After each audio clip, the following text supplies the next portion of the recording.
Dan walaupun tidak mutlak terpenuhi dengan benar, tetapi setidak-tidaknya itu sudah bisa mengurangi. Nah, boleh jadi kalau kita itu jujur, memang di dalam statistik oleh Pengadilan Agama, rata-rata 60% ke atas sumber daripada perceraian itu lebih ditentukan oleh faktor ekonomi.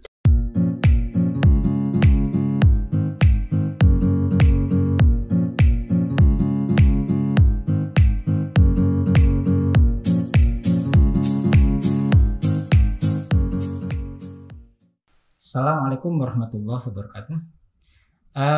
Baik saudara sekalian dan pemirsa dimanapun Anda berada, saat ini kita kedatangan tamu yaitu Kiai Haji Husnu SAG MPDI.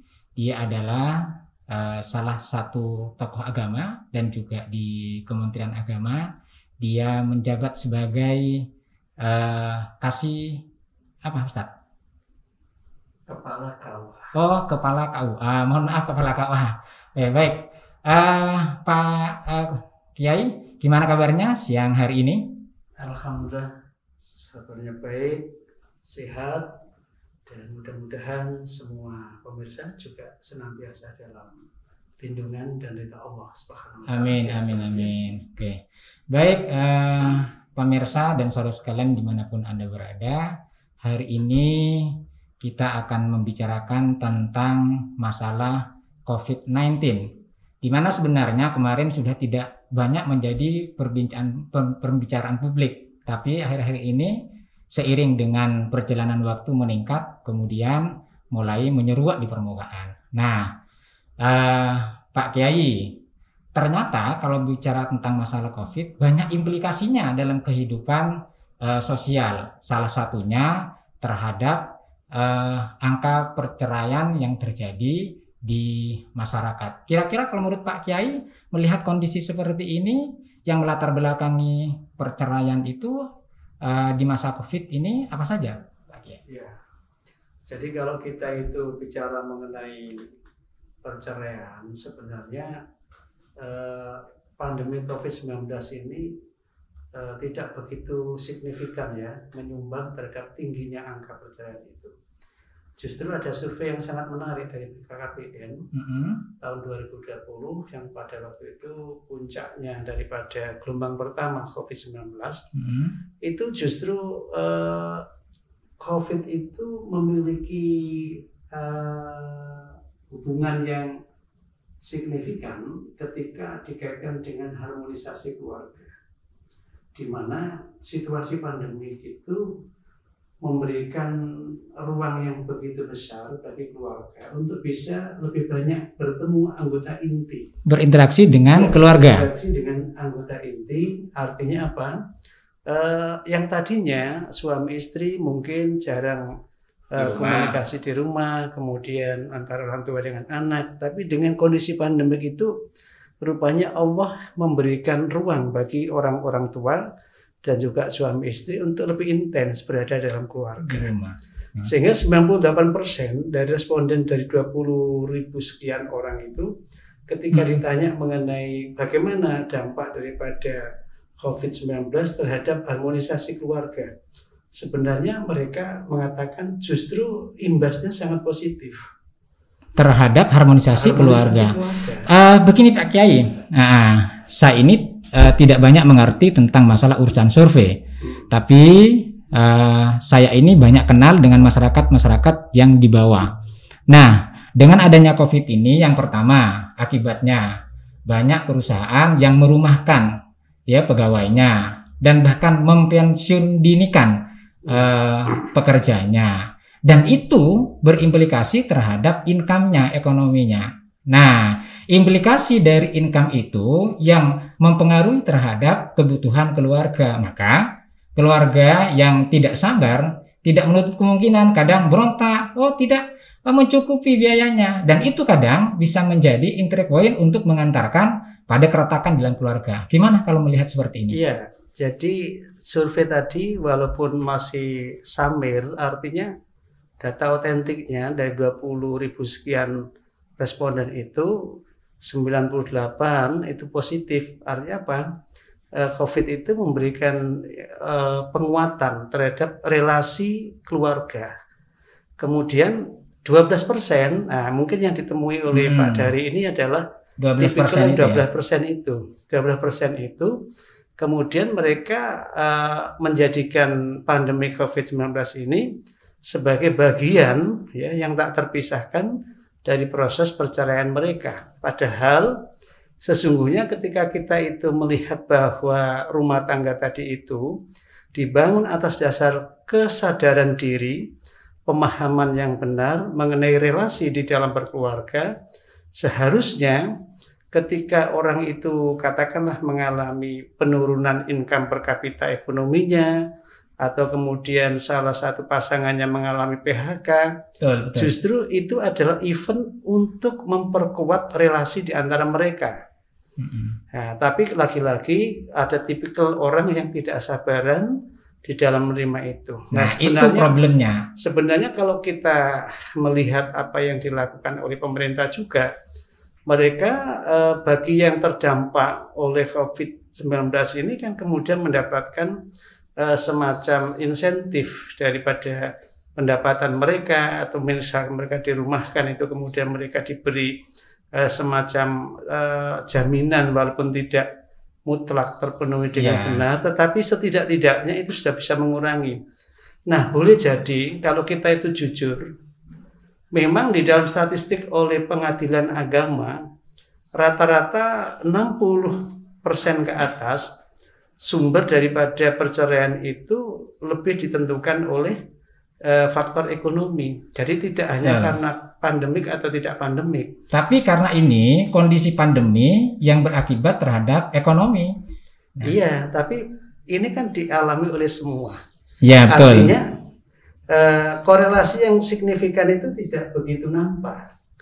Ya, tidak begitu nampak karena bagaimanapun faktor ekonomi itu tidak pandemik atau pandemik ternyata penyumbang 60% lebih terjadinya perceraian itu. Artinya apa? Memang tidak ada pandemik itu aja sudah menjadi pemicu. Apalagi itu ditambah dengan kondisi pandemi ini 18% dari survei tadi itu, ya tentu ada peningkatan. Tetapi lagi-lagi ketika kita bicara mengenai pandemik itu sebagai musibah dan kemudian musibah itu dipahami dengan benar, maka sesungguhnya justru seharusnya menjadi perekat bagi keluarga. Karena apa?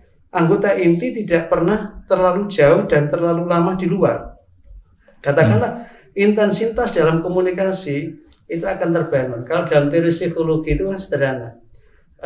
Suatu hubungan itu akan menjadi harmonis jika didasari oleh segitiga cinta. Ini bukan cinta apa segitiga saja? Ya. Segitiga cinta itu. Jadi segitiga cinta yang pertama adalah kedekatan emosi, di mana pasangan itu memiliki rasa hanterbeni, rasa mengayomi, melindungi satu dengan yang lain itu sangat kuat.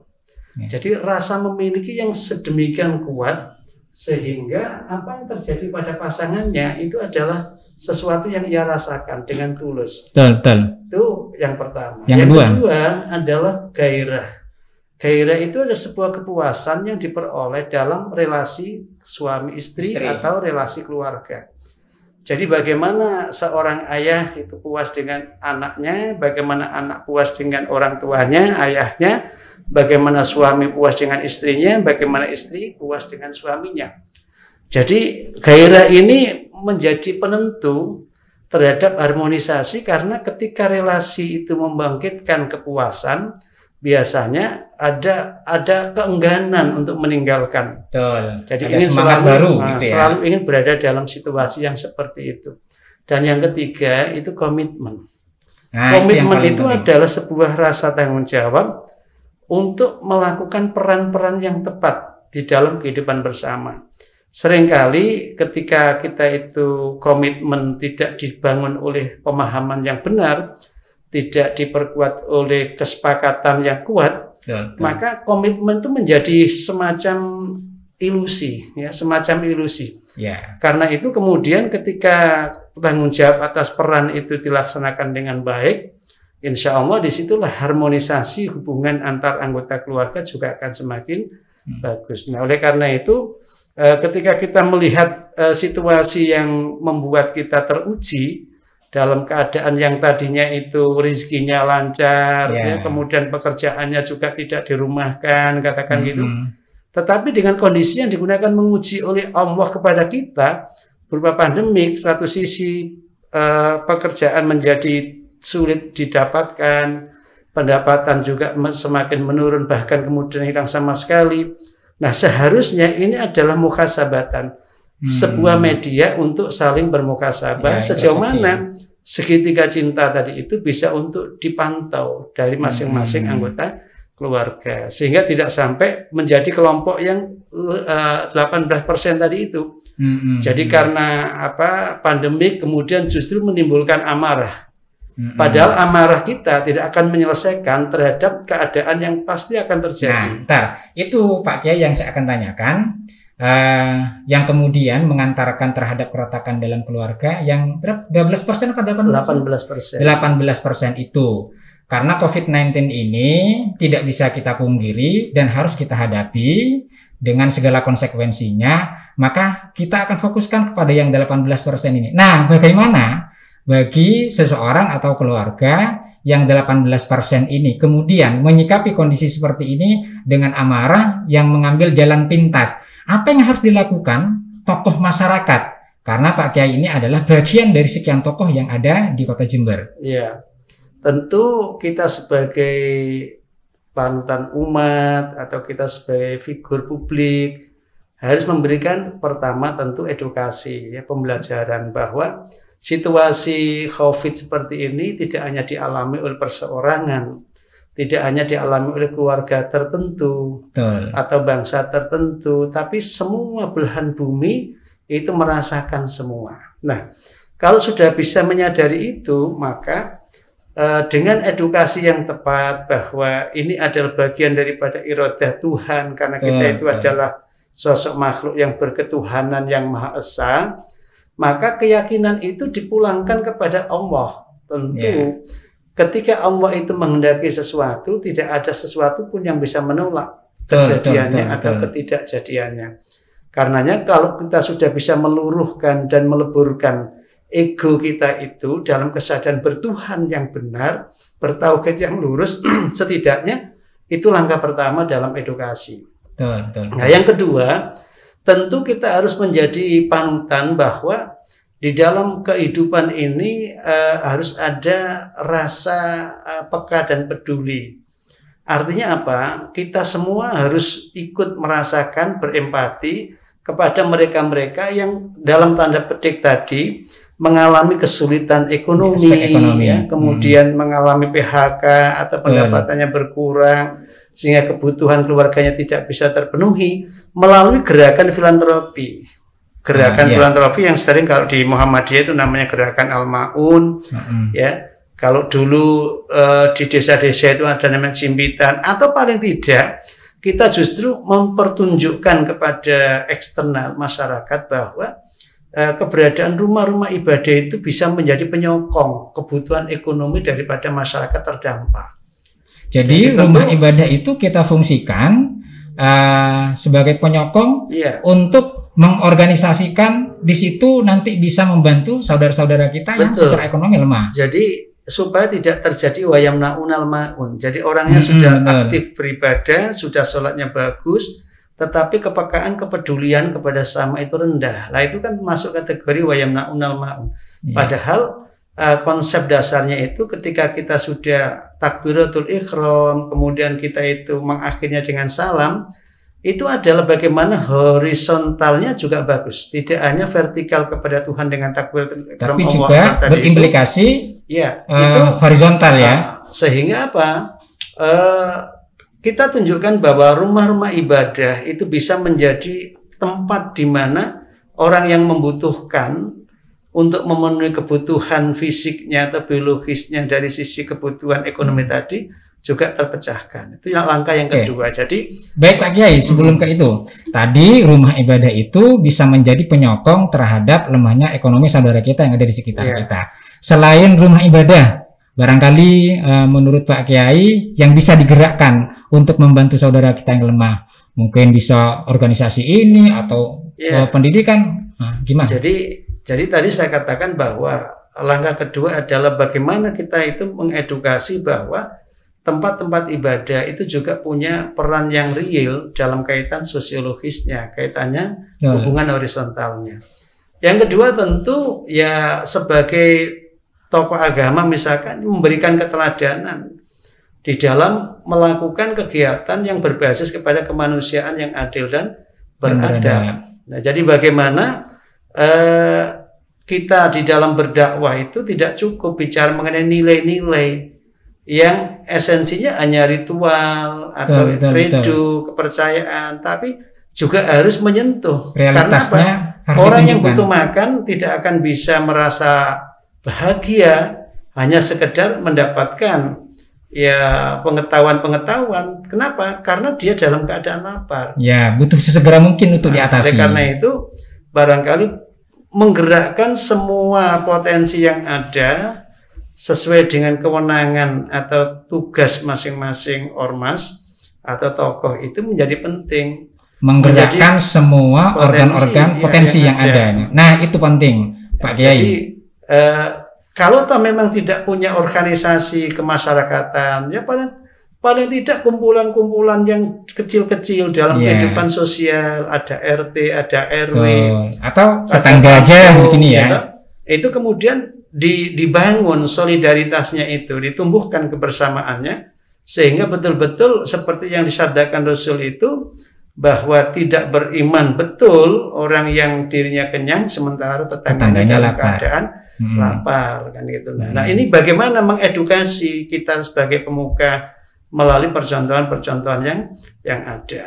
Nah, oleh karena itu kalau yang ketiga ini kemudian kita bangkitkan, kita tumbuh kembangkan, insya Allah tidak ada alasan bagi orang yang terdampak itu kemudian mengeluhkan kondisinya atau bahkan kemudian menjadikan keluarganya itu centang berenang lalu menjadi perceraian tadi itu. Betul. Nah, Pak Kiai selama ini yang kita lihat itu dan nampak satu bantuan langsung tunai dari pemerintah, BLT. Kemudian organisasi sosial keagamaan yang agak besar, contoh seperti Muhammadiyah, NU, Persis, Al-Irsyad dan yang lain-lainnya.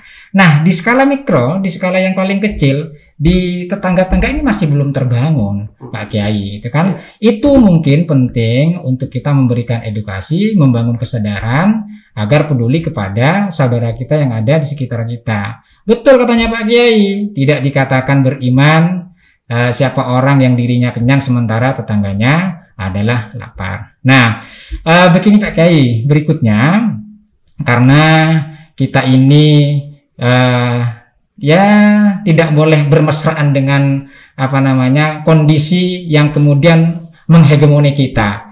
Nah, kira-kira di satu sisi pandemi sesuatu yang nyata yang harus kita hadapi. Di sisi yang lain tidak boleh kita sedih dengan implikasi pandemi ini. Kira-kira terobosan yang harus dilakukan ke depan yang memantapkan langkah kaki kita sehingga seakan-akan pandemi ini wis ya biasa berlalu saja, tapi kehidupan ini tetap kokoh, keluarga tetap kokoh, pendidikan tetap berjalan gitu kan, seakan-akan pandemi ini tidak mempunyai implikasi terhadap semua sisi kehidupan, tetap kuat. Menurut Pak Kiai gimana? Ya. Jadi tadi saya sebutkan bahwa sesungguhnya perkara besar atau kecil itu bergantung pada mindset, cara pandang orang itu sendiri. Jadi orang itu bisa memandang sesuatu yang besar itu menjadi kecil dan bisa memandang sesuatu yang kecil menjadi besar. Berarti mindset pertama ya. Jadi pola pikir, pola rasa yang itu tentu akan dipengaruhi oleh kepercayaan dalam kehidupannya. Jadi yang pertama yang harus kita kuatkan adalah kita harus meyakini bahwa Tuhan itu memberikan realita hidup ini sesuai kemampuan kita untuk menjalaninya. Ya, la yukallifullahu nafsan illa Jadi memang bagaimana supaya tidak ada kegamangan, tidak ada kegalauan, apalagi rasa takut dan khawatir yang berlebihan atau paranoid dalam melihat realita ini. Jadi pandemik ini harus dilihat sebagai sesuatu yang nyata, real. Iya, betul. Jangan diabaikan, ya, jangan diabaikan. Tetapi harus betul-betul disadari. Ya. Ini ada makhluk Allah yang kemudian kita itu mohon qul a'udzu birabbil falaq min syarri ma khalaq. Jadi kita sadar bahwa virus itu ada yang menciptakan. Dan pencipta virus itu adalah khaliqul syai'. Itu Allah Subhanahu wa taala. Nah, kita dalam virus ini ada madaratnya, ada buruknya, ada jahatnya, ada kejinya. Nah, kita minta perlindungan kepada Tuhan, kepada yang pencipta tadi itu. Itu langkah pertama. Sehingga apa? Ya, kita itu kalau sering membaca qul a'udzu birabbil falaq min syarri ma khalaq min syarri ghasiqin ila akhirih, atau kemudian kita tambah jadi qul a'udzu birabbin nas, kita tambah dengan qul a'udzu birabbil qul huwallahu ahad misalkan. Nah, itu kan menjadi penguat, menjadi apa ya, penguat terhadap keyakinan kita. Yang itu kemudian akan berdampak pada imunitas, ya, kekebalan tubuh kita. Karena pada jiwa yang tenang, pada hati yang damai, maka sel-sel itu akan fresh di dalam melaksanakan fungsi yang ada pada tubuh kita. Nah, itu yang pertama. Jadi bagaimana menghadapi supaya kita itu tidak menjadi orang yang paranoid? Harus kita perkuat keyakinan kita. Yang kedua, tentu berlaku sesuai dengan ilmu yang kita peroleh. Ilmu kita peroleh itu saya sering menyebut ada namanya ainal yakin, ada namanya ilmal yakin, ada namanya hakul yakin. Dalam urusan dunia itu bermula dari ainal yakin menuju pada hakul yakin melalui ilmal yakin. Urusan dunia. Kita melihat, kita menyaksikan banyak korban daripada COVID ini. Jutaan manusia ya menjadi korban daripada penyakit pandemik ini. Dan kita tidak boleh menutup mata dan juga tidak boleh menutup telinga bahwa itu realita yang harus kita hadapi. Nah, cara menghadapinya bagaimana? Ternyata kenapa Adam itu diajari dengan ilmu? Karena memang ketika mengenal perilaku sesuatu itu atau mengenal sifat sesuatu itu, orang bisa menghindari dari madaratnya, bisa mengambil hal-hal yang ada manfaatnya. Nah, baik, masuk pada ini Pak Kiai. Ini barangkali juga yang terakhir. Karena pandemi ini adalah sebuah realitas. Nah, di satu sisi kita harus beraktivitas, di sisi yang lain kita dihadang dengan implikasinya nanti takut kena virus. Nah, bagaimana mengimplementasikan, gitu kan ya, semangat kita menghadapi pandemi ini. Kalau kita kembali kepada durul mafasid muqaddamun ala jalbil masalih, bagaimana menginternalisasikan dalam kehidupan sehari-hari? Iya, makanya di poin yang kedua ini kan saya katakan tadi, berperilakulah sesuai dengan ilmu, kan itu. Yang pertama tadi, kamu harus berbekal dengan keyakinan, keimanan yang memberikan ketentraman, kedamaian, ketenangan hati jiwamu, yang itu juga akan bisa memperkuat imunitas pada dirimu. Yang kedua, berperilaku sesuai dengan ilmunya. Artinya apa?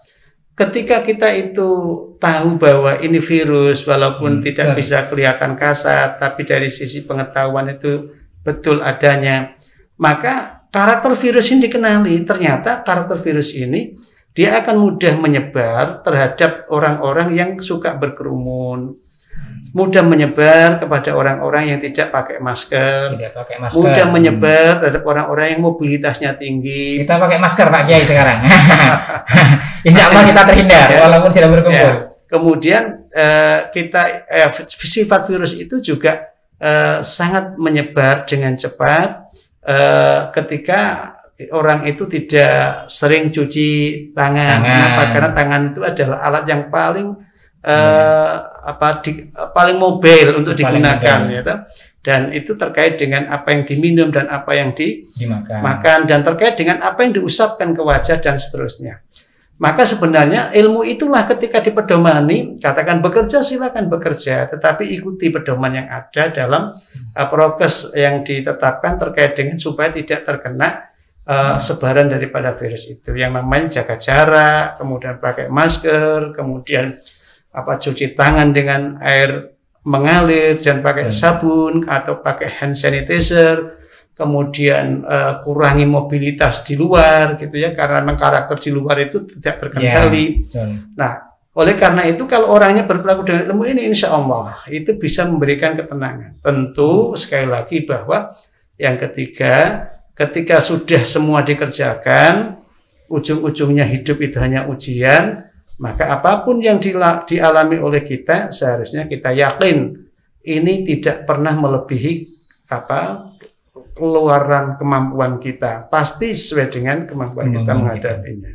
Terima kasih Pak Kiai Haji Husno SAG MPDI yang telah memberikan pengetahuan serta edukasi kepada kita, kepada publik. Mudah-mudahan apa yang disampaikan oleh Pak Kiai itu bisa memberikan solusi dari sekian problem yang terjadi kepada kita. Sampai di sini mohon maaf Pak Kiai, bisa kita ketemu lagi di lain kesempatan. Insya Allah pertemuan ini sangat bermakna bagi kita. Akhirul kalam, wassalamualaikum warahmatullahi wabarakatuh. Waalaikumsalam warahmatullahi wabarakatuh.